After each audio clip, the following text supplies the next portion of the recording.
Olha, a gente vai conversar agora a respeito dessa preocupação que todo mundo tem, se esse alarde todo é realmente necessário, com o infectologista Flávio Mussi Santana, que é da 17ª Regional de Saúde. Doutor Flávio, é realmente preocupante? O coronavírus está cada vez mais chegando mais perto de nós? Sim, a preocupação, na verdade, ela tem que existir para a gente reforçar as medidas de prevenção. Mas não há necessidade de pânico, nem necessidade de compra de material sem indicação de qualquer profissional de saúde nesse momento.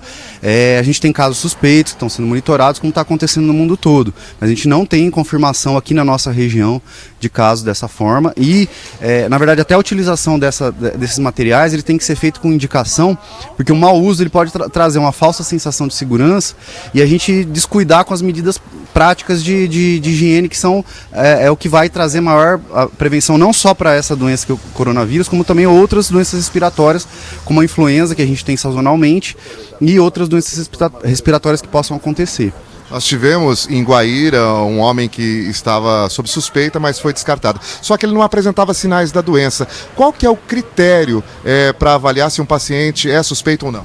Então, assim, a preocupação de quem viajou, ela é relevante, deve procurar algum profissional de saúde para se orientar, isso não há problema nenhum, mas é considerado como caso suspeito para ser coletado exames e tudo mais, quem tiver febre mais um sintoma respiratório, que normalmente, no caso do coronavírus, diferente da influenza, ele vai causar a tosse com o sintoma mais frequente, porque ele tem uma tendência de afetar mais o sistema respiratório baixo, né, do que a influenza, que às vezes pega nariz e garganta.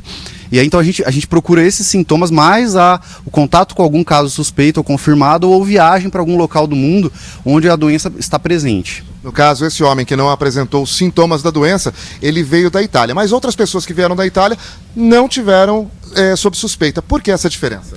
Muitas vezes porque a pessoa procurou o serviço de saúde preocupado com isso. E aí ele acaba sendo monitorado por um período, né? Então, essa coisa de quarentena e tudo, a gente tem que tomar muito cuidado com isso, até com a discriminação com pessoas que fizeram viagem, ou com pessoas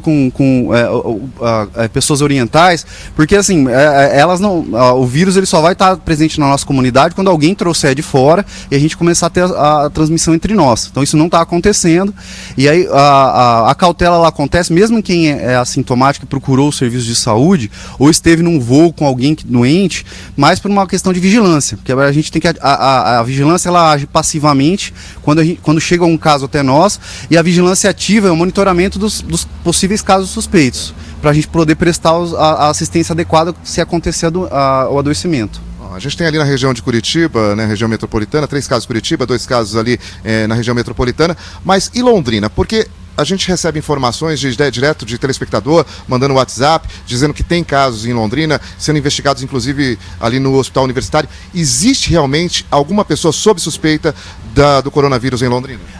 No momento atual, hoje, a gente não tem. A gente tem algumas pessoas que fizeram viagem, que foram procurar serviços de saúde, buscaram informação e estão sob monitoramento, né? Mas não estão em isolamento nem nada do tipo. A gente está monitorando alguns casos de pessoas que viajaram e que podem vir a apresentar o sintoma, mas a gente não tem nenhum caso suspeito aqui na nossa região até o momento. Fake news tem bastante. Sim, nós temos que tomar muito cuidado com isso, principalmente em relação à utilização de determinados materiais. A ideia é a higienização para pessoas que estão apresentando algum sintoma respiratório hoje, que não é o coronavírus, provavelmente algum outro vírus respiratório, vale a mesma orientação. Então, não compartilhar materiais de uso diário, como garrafa de água, garfos e colheres, lençóis, fronhas, até que haja melhora. E a etiqueta respiratória, que assim, se você for espirrar, tossir, cobrir com a mão ou utilizar um lenço descartável, e a lavagem das mãos sempre, antes e após ir ao banheiro, e sempre que chegar de casa, evitar lavar a mão antes de ficar passando a mão nos olhos, no nariz e na boca, que é quando a gente acaba adquirindo a doença. Nós brasileiros temos aquela cultura de cumprimentar as pessoas de perto, abraçar e também pegar nas mãos. E também tem aquela questão de pegar ali no corrimão de uma escada ou então em um ônibus para se apoiar. Todos esses locais são passíveis de conter o vírus.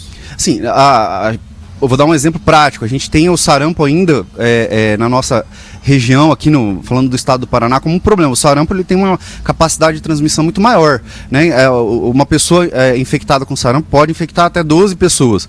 O coronavírus, os outros vírus tipo influenza, é de 2 a 5 pessoas, então é menos.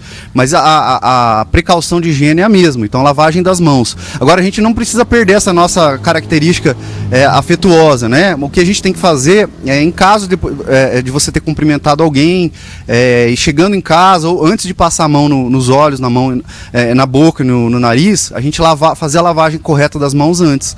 E aí mantendo esses hábitos de higiene, a gente não precisa deixar de ter esse calor humano, né? O governo federal, inclusive, recomendou evitar até beijo. Assim, são recomendações, talvez não sei, até ter que verificar se isso não está dentro das fake news, né? Mas assim, isso na verdade, essa afetuosidade, isso tem que ser evitado não só em relação ao coronavírus. No período em que alguém está doente, né, quando a gente se encontra doente, a gente tem que evitar de fazer esse tipo de contato mais íntimo para a gente não propagar a doença para outras pessoas. Mas isso vale tanto para o coronavírus, quanto o sarampo, quanto qualquer outro tipo de doença infecciosa. Obrigado ao Dr. Flávio Santana, que é infectologista e também pertence à 17ª Regional de Saúde, falando então das orientações com relação ao coronavírus. Silvano Brito para o Jornal Tarobá. Tá certo então, Silvano, muito obrigado por enquanto pela sua participação.